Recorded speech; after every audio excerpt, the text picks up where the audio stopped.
wowe wa musaza ibajije ahantu wavukiye wangu bro muri kiriya cyaro ntiwanize wowe ndabizi nta n'amashuri ufite agaragara urumva ebana make cyane byadanje umuntu yaguye mukiye ukamenya yuko umuntu yaguye mukiye yabitekereje yanabipanze bro umva wangu nawe uzamwishyure man niba twagukomerekeje turamaze.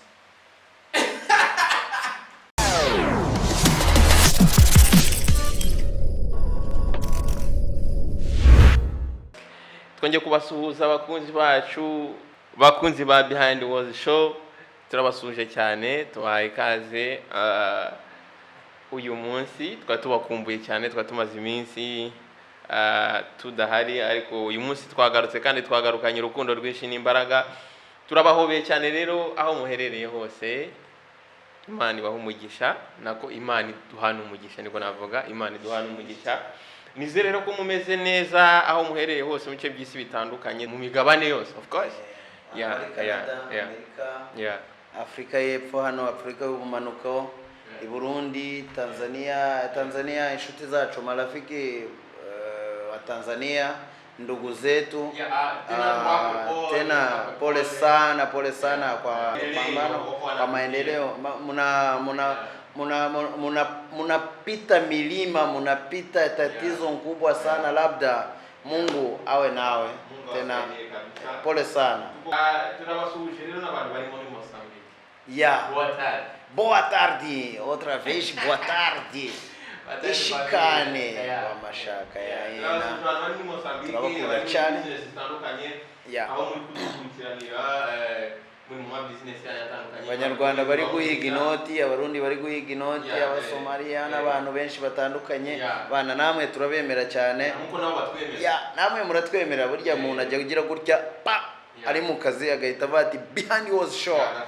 Fortamja presentar agahita kubitoka like, subscribe, shares, bana reba baba peti biwacu mani bari gutwika agahita yereza mugenzi we. Urumva rero stay peace, turabemera cyane. Badusuje n'abantu bari mu Burundi.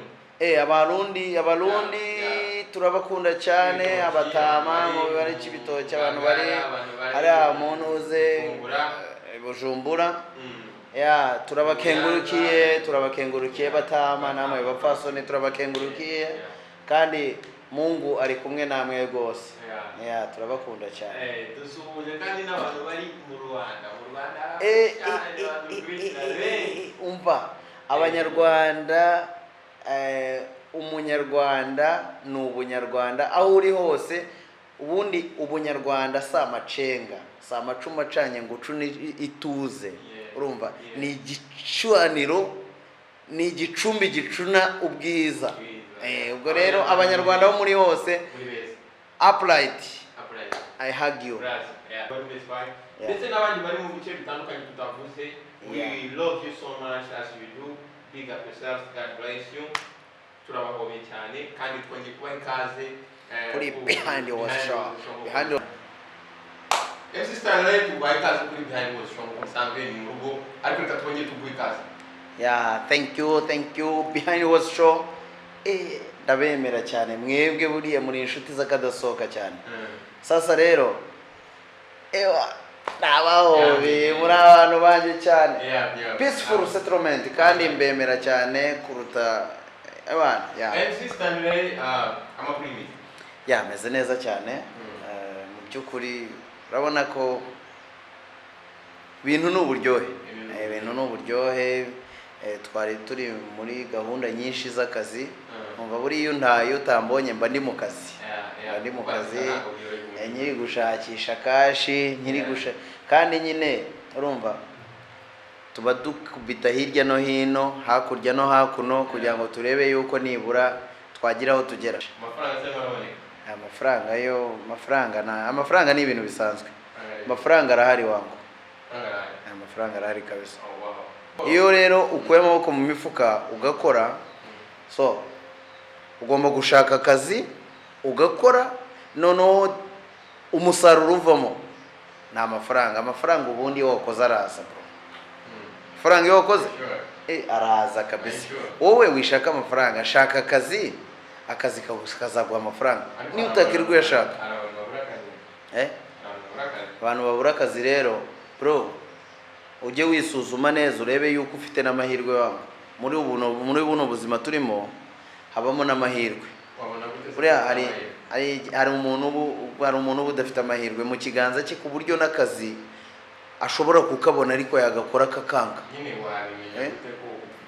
Mujye musenga wangu, mujye musenga Imana uyibwira ati Mwenyezi Mungu Allah bismillah, ndakwinginze wa Mana we yo mu ijuru kugira ngo ibi biganza byanjye byeze bihirwe, nanjye ubwanjye nshoboze kugira ngo mpirwe mu munyamahirwe. Ugatwika abazimu n'abadayimoni n'ibyo bintu by'inyatsi. Ari abantu bafite inyatsi nabo mujye muzisengera. Mwe ujye usenga, niwe wakisengera wangu, nta n'umupasiteri n'umwe wagusengera ubundi. Uba ugomba kwisengera ubwawe.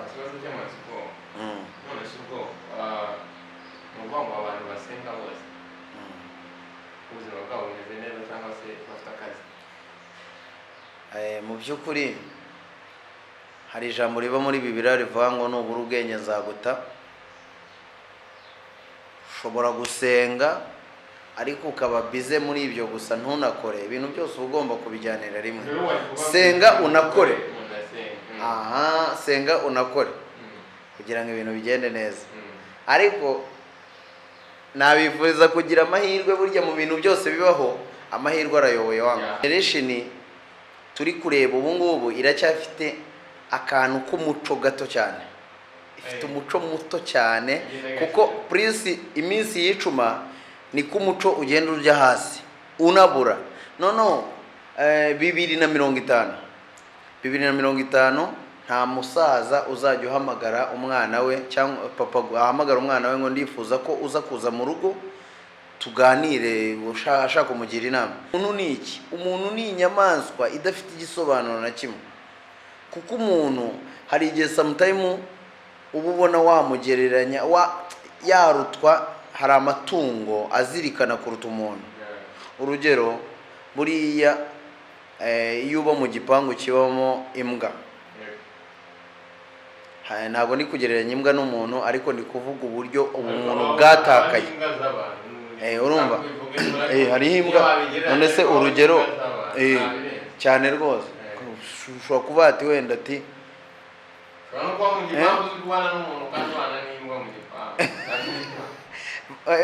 uko biri wabana n'imbwa. Burya imbwa reka nkwereke ibanga ryayo. Imbwa iyo mwigeze guhura rimwe mukongera mukabonana ikakumva umuhumuro wawe wonyine, ihita yibuka ko hari igihe kimwe mwigeze muhura. Iyo bibaye inshuro 2-3, urugero niba nje iwawe inshuro 3 imbwa yawe ikambona, iriya mbwa igihe cyose nzaza ntabwo izamukera nk'igisambo, izaba izi ko hari igihe twahuye. Mu gihe cyo wowe ubu ngubu nshobora kugufasha, nkaguha iduka, nkaguha imodoka, nkaguha iki, tukaza kuzapfa ijambo rimwe ryonyine ugahita wibagirwa iyo neza yose twagiranye. Nubwo bumuntu nakugiriye, uburyo nakwitayeho, uburyo nakuvuje, uburyo nahaye ibintu byose bishoboka, ugahita ubyibagirwa. Ubwo muntu ni iki? Umuntu ntabwo ugihari. Kuba umuntu, kuba ufite ubumuntu bigaragazwa n'izihe critère zigaragaza ko umuntu afite ubumuntu? Ubundi critère z'umuntu ufite ubumuntu, umuntu ufite ubumuntu afasha abandi. Umuntu ufite ubumuntu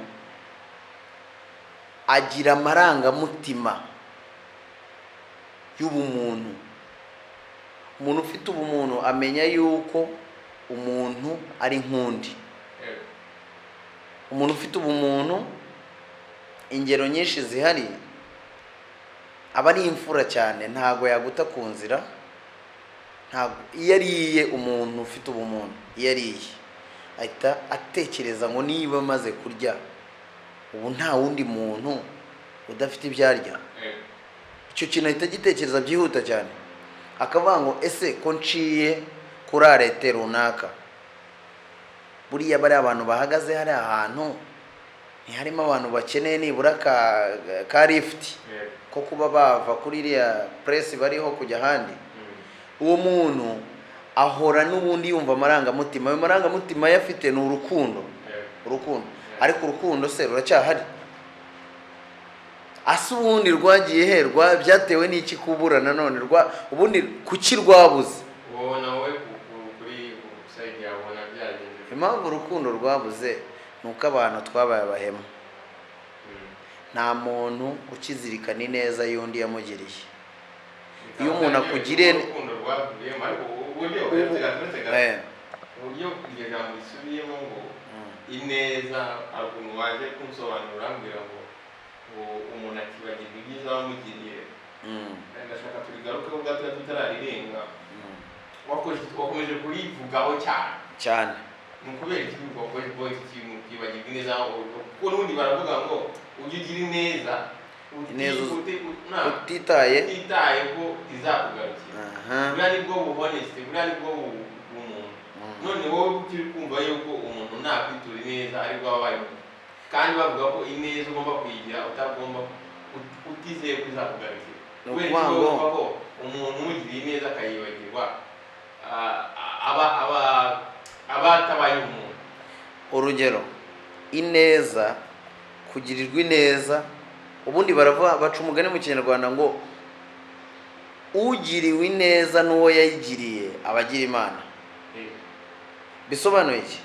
Nje muri analize yanjye, umuntu ukugiriye neza akenshi na kenshi pe abakurusha. Akenshi na kenshi, ntabwo ari buri gihe, ariko akenshi na kenshi abakurusha.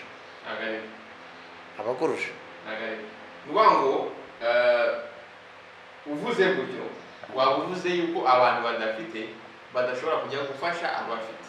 Ariko buriya mu buzima tubamo buri muntu wese akeneye ineza. Ni magirirane. Reka ngo n'urugero mbere yuko twinjira aho ngaho mubaze ikibazo, sibyo? Hano ku isi ubona ari iki kintu umuntu akenera, yaba akize yaba akennye, byanze bikunze mu buzima bwe kuva avutse kugera ashaje cyangwa se agiye avuye hano ku isi? Ni iki kintu agomba gukenera? Ikintu agomba gukenera gikomeye kiruta ibindi byose? Ikintu agomba gukenera kuva avutse kurinda apfa ni urukundo, cyangwa se reka tubyite care. Nibyo kabisa. Umuntu uwo ari we wese, yaba umukire yaba umukene, just umuntu, ikintu akenera kuba yaba avutse kugeza apfuye, ikintu akenera pe adashobora no kuvuga ngo ntabwo azagikenera, akenera umuntu. Akenera umuntu. Buri muntu wese akenera umuntu. Buri ako kantu ntabwo abantu bajya bakamenya. Waba ufite amafaranga utayafite, ukeneye inzu 500, waba ufite ibiki, waba ufite amamiliyari, waba ufite jet privé, ukeneye umuntu. Buriya ni tubona aho amafaranga agarukira. Abantu benshi birata, abantu benshi bigira ibintu by'ibikomerezo. Buriya hari etape ya nyuma bageraho, bareke gukora abantu n'abandi. Anahita avuga ati kabisa etape ya nyuma ubundi ahita avuga ati abana ati Imana irahari. Urabona abafilozofe bavuga ko Imana idahari iyo bagiye gupfa, always mu bihe bya nyuma ahita avuga ati Mana urahari pe. Jewe ikintu nshaka kuvuga, ntabwo ndi bujye hakurya iriya no hepfo iriya, ndashaka kugira ngo mvugane n'abantu b'Imana, n'abakozi b'Imana, abapasiteri n'abandi bantu b'abahanuzi, sibyo? Rwose pe mujye mujya mu mwuka wa nyawo, kandi umwuka w'ijambo ry'Imana rivuga. Bibiliya ivuga iti, Bibiliya iravuga ngo kwizera kudafite imirimo kuba gupfuye ubusa. Nkawe ushira isoni mu buryo bumeze gutyo, warangiza ukambwira ngo Imana igukijije inzara, ngwino hano imbere tugusengere, pfukama hasi, nkapfukamisha aya mavi yanjye, mwarangira mukadukubita ibipfunsi muduhondagura muvuga ngo mu izina rya Yesu, ngo inzara mu izina rya Yesu nigende ntizongeye kumugarukaho ukundi. Papa cyangwa mama, ibi bintu uri kuntsindagira umutwe unmanura ibitugu ni ikiro cy'akawungu mpaye, ni amavuta uhaye uwo muntu wakubiswe wakennye. Urumva bro, umuntu akagenda akavuga ati ngiye mfite icyifuzo, ndi Imana imfashe mbona amafaranga yo kwishyura ubukode bw'inzu. Urumva arangiza ngo abantu bafite ibyifuzo by'ubukode bw'inzu muze mupfukame hasi. Ariko se wowe nawe ari nkawe umuntu ukamusaba kuririmba akarira.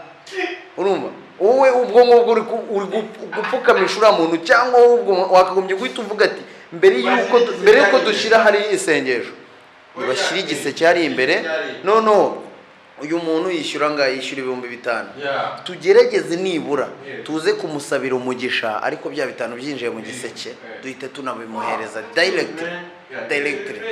Hari n'abatipe mani, hari n'abapasiteri mani bishyuza amafaranga y'ubu, nka kwa kundi abantu bakora ubukwe. Urabona ukuntu abantu bakora ubukwe, none bakiyongoza bakavuga ngo iki ni igiseke cyo gufasha abageni. Urumva unyumve neza, iki ni igiseke cyo gufasha abageni urugo rushya.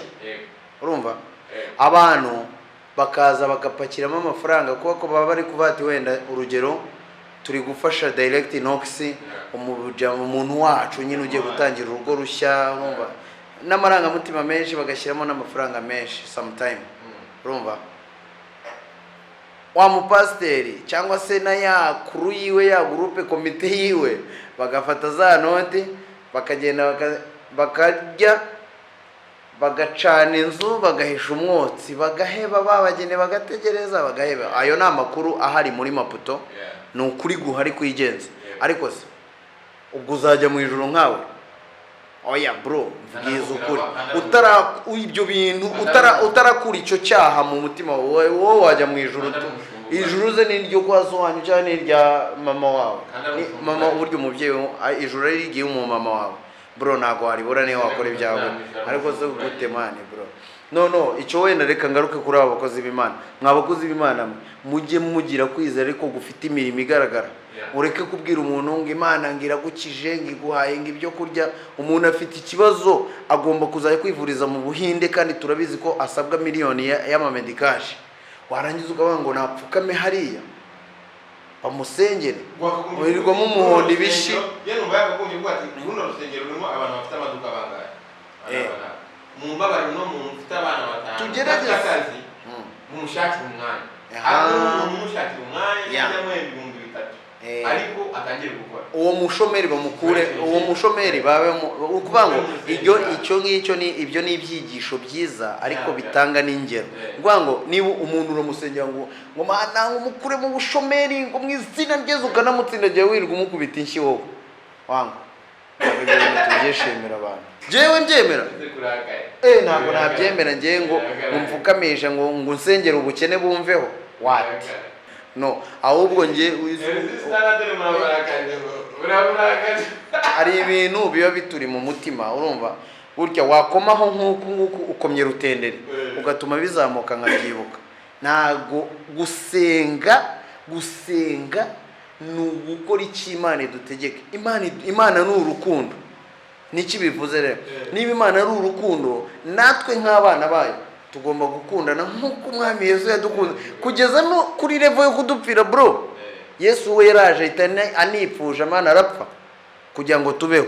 None wowe kuba wafasha umukene ufite miliyoni, kuba waha umuntu amafaranga 50, urumva Yesu yaradupfiriye ariko wowe numvuka 50 by'umucyo ufite mu rugo ni wakora ingemeri imwe bro, ngo uyihe umuntu waburaye wawe warangiza ukivugira wowe bro. Wapi pastor, por favor, mu rusengero burya na mushumba abagomba kumenye imodoka iparitse hanze irenze ni yandi. icyo gihe rero what nukuvuga ngo imodoka iparitse ku rusengero tudasanzwe tuzi shyashya kandi irenze ihenze ni yande. Whose car is this? Que o dono daquele carro? Não, o vai vir em mission. Mwinyi wa mova lewa. Mwinyi wa shimovana lisha. Himano. Abshit. Urumva? Ku cyumweru gitaha savuga ati ari umuntu ufite ishimwe rikomeye cyane. Iteka Imana yageze neza. Bro, twese turi bamwe bana.